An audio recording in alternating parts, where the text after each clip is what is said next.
pache panteri, juramenti tamukari. That means he's swearing eternal love, not in front of the cross, but in front of the long braid of her hair. He swears eternal love. You normally swear in front of a, you swear in the sense of dedicating, or by swear, I don't mean a swear word, but swear loyalty in front of a deity, or in front of elder in the family or something. So here is this mando, which my daughter actually, we sang at my daughter's wedding, because she did have a long plait, that I swear eternal love in the presence of this braid of your hair. Mando mainly, imitates the troubadour. Troubadours, were those composers, poets of Middle Ages in Europe, which composed poems and songs, of courtly love. We have, mandas of yearning, where, you yearn for the love of your loved one. Then sometimes there is the jilted love affair. So there are mandas, of lamentation. And ultimately mandas about social events, about political events, which are known as mandas of Khobro. The manda was born of a marriage between Western harmony and traditional music. And because traditional Indian music does not have harmony, the harmony of voices. The whole idea is harmony, the synchronization of various sounds. So the mando is a creation of that harmonic effect. Now mando came, in those times because, Goa was going through troubled times. There was a feudal society, but there was elite, and these people who belonged to the elite, especially the Brahmins and the Shardons, they wanted to live in a world of their own. It was like a fanciful world that would bring them, sort of consolation. So composers started composing and dancers started dancing.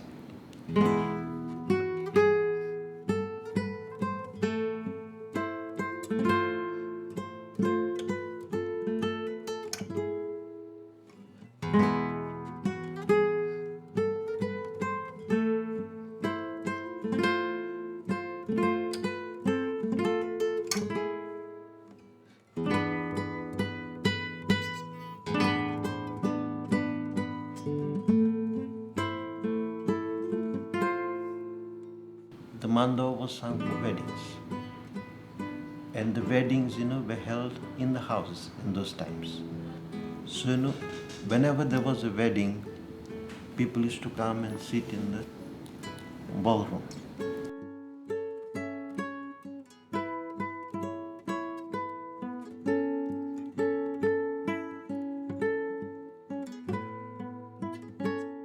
And the bride had to sing, and people used to surround the bride, and everyone used to look at her. From this regular arrangement of people around the bride, the word manda word came, and it's supposed to be from that mando word mando originated. So that word Mando, it comes from the word Mand. Okay, Mand is the village square, the sacred village square, where it was like a stage in the village. It was the ground, okay, we smeared with cow dung. That's where all the shigmo and the performances took place. So it has come from there. It's not, I do not believe it's Mandawal and all. It has come from the word Mand, which is the village cultural space. Mando mainly is a dance song. It was made for dancing. It is the dance of seduction. The man goes round and round the woman trying to seduce her with his eyes and with his handkerchief and, just courtship. From afar, they never touch. They never touch. The Mando dancers never touch. And the woman plays coy with her fan.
traditional clothes. The men wore dinner jackets or tailcoats. In the old days, it was tailcoats. The women have a peculiar dress. The women have the gold brocaded kimono type of dress. I personally feel it is the influence of Macau because Macau was a Portuguese colony, and that influence in the dress must have come from them. मांड्यांक पयलीं एक निवेदन आसता जें संत हातून सांगतात आनी ताचे नंतर जें दुलपद आसता तें अशेंच कपलेट आसता जी पयलीं कथानकाक आनी ताका संबंद नासता आनी तें स्पीड आसता ताका म्हण तें द्रुतपद तें दुलपद.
दुलपदाची जी पळय मध्यवर्ती कल्पना आसात ह्यो चड करून विनोदी पद्दतीचे आसात चड गंभीर अशें न्ही कित्याक सगळे वयर जर सगळे गंभीर दुख्खद अशें सगळें जर आयलें काय ना ताजे नंतर थोडोसो मूड चेंज करपा खातीर तर तातूंत तो हें वापरतात अशें म्हाका दिसता. The Dulpod is real folk. It has all the mischief. It can be very ribald. It can be very risque.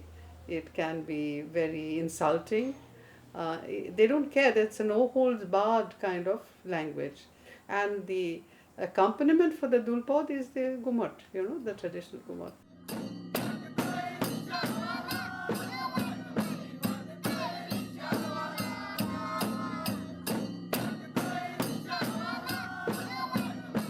आमची जी मूळ जी वाद्यसंगीत आमचें आशिल्लें हें लोकसंगीत आनी लोकसंगिता मध्ये लोकवाद्यां ही तातूंत येतालीं तातूंतलें आमचें आदीम अशे पद्दतीची जी वाद्य आसात तातूंत मदलें घुमट हें सगळ्यांच्याक व्हडलें हें सगळ्यांच्या म्हत्वाचें शिगम्याक वाजता फुगड्यांच्या वेळाचेर वाजयतात मागीर कांय जाग्याचेर वेगवेगळे जे जागर जाता त्या जागरांक हें आसात घुमट हें आसात. आमचो जे वेळाचेर हांगा पुर्तुगेजाक लागून लोक पळून गेले त्या वेळाचेर कर्नाटकांत गेले केरळांत गेले ज्या ज्या जाग्याचेर ते गेले थंय थंय आतां घुमट मेळटा आजय बी ते घुमट आज थंय वाजयतात आनी ते नाचतात आनी कोंकणी गितां म्हणटात.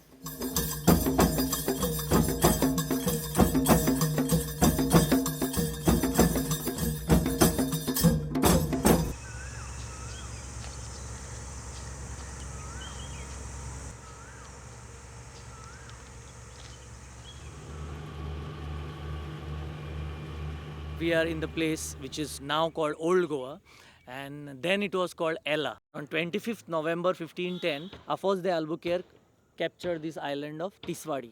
In fact, that is the entry point from where Afonso de Albuquerque and his crew, the ships were anchored here. Okay, there was a masjid here now, which is now the Saint Catherine Chapel. So those steps are still the laterite stone, and there's a fort there. And so they entered through that.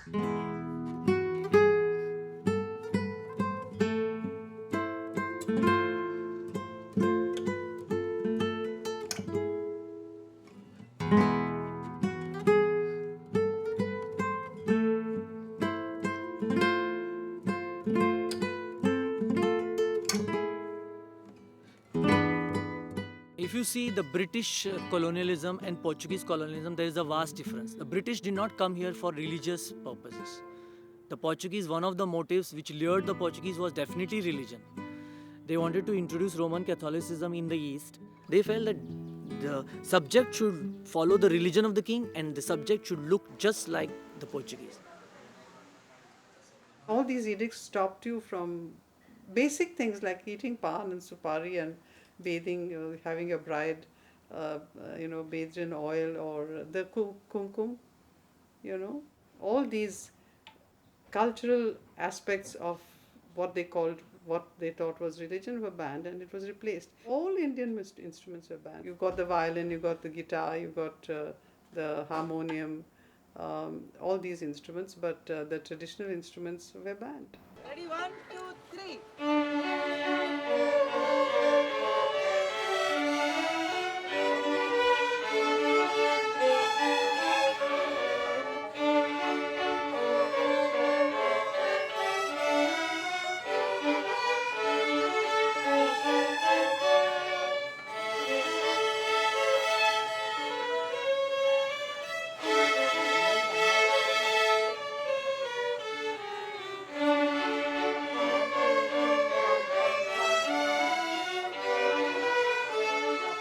आमच्या हातून पोर्तुगीज आल्यानंतर जी वाद्यसंगीतामध्ये एक वाद्य आलं आहे ते violin. आमच्या भारतीय शास्त्रीय संगीतामध्ये हे व्हायलिन आयलं जाल्यार जवळ 150 वर्सां जालीं. पूण आमच्या गोंयच्या ह्या संगीतामध्ये जर आयले जायत न्ही जाल्यार जवळ 400 वर्सां परस चड जाली. म्हणजे तशें पळोवपाक गोंयांत ही संगीताची तशी परंपरा व्हडली आसा.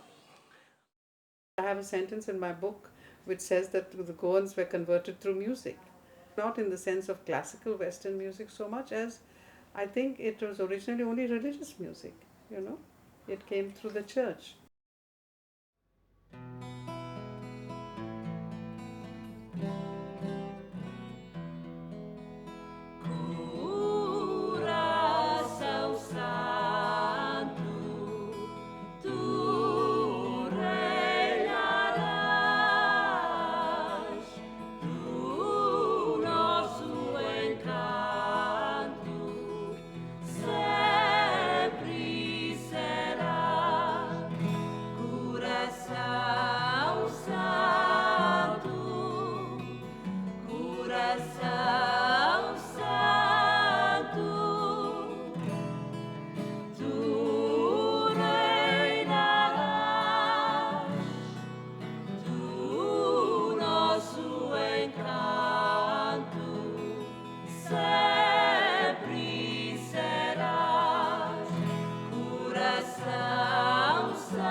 Parish schools taught them counting, the alphabet, which means religion, and music. That's why they're such good musicians. They use that tradition to influence the film music. You must have read Naresh Fernandez's book that Bollywood music was born in Goa. Conversion, one thing, the Kala Pani fear was gone. They all migrated from the 19th century. They migrated to Maharashtra, to Bombay. As musicians, they migrated to the courts of all the Maharajas. And then they migrated to British Africa. They migrated to Portuguese Africa.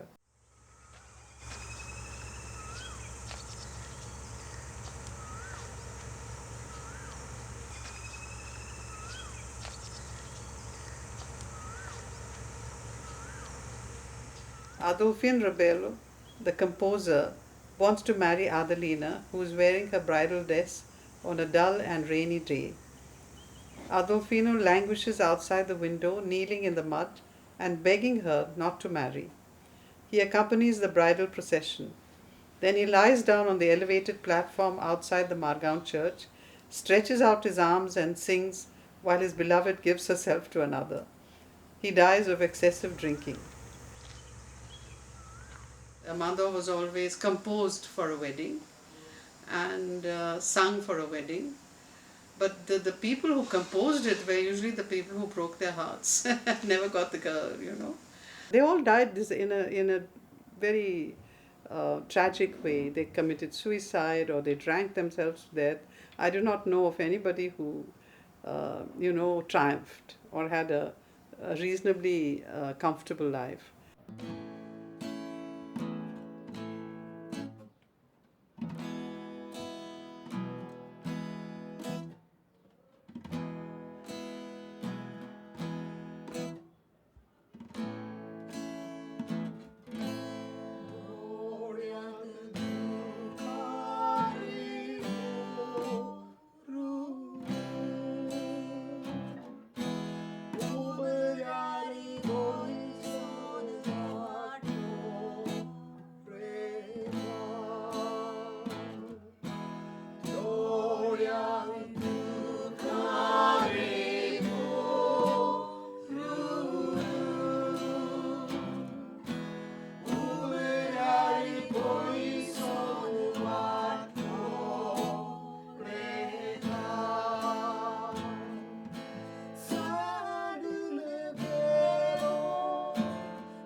Sometimes I think they were really romantic madmen, so passionate about music, and they died for it. They never made money. They were never successful, but their music survives. It was also conceived and composed largely from the south. Kurtori, Benauli, Lotuli, were the villages that produced most of these composers. There are now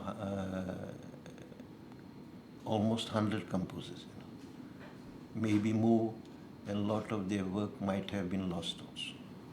The work of those who could be saved has been saved.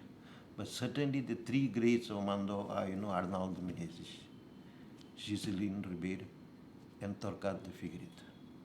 These three great composers, which composed the greatest Mandos, and earned, fame and name, and all the governors, everyone used to be crazy. So whenever they were there, the occasion was always ended up being very sensational.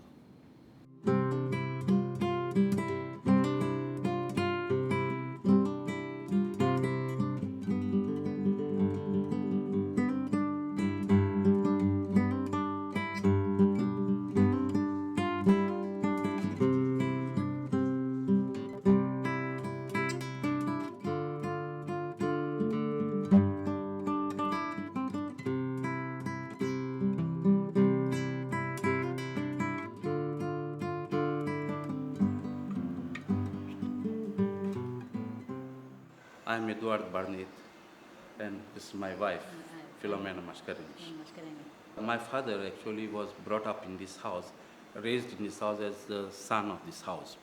And Arnal Muniz was his godfather.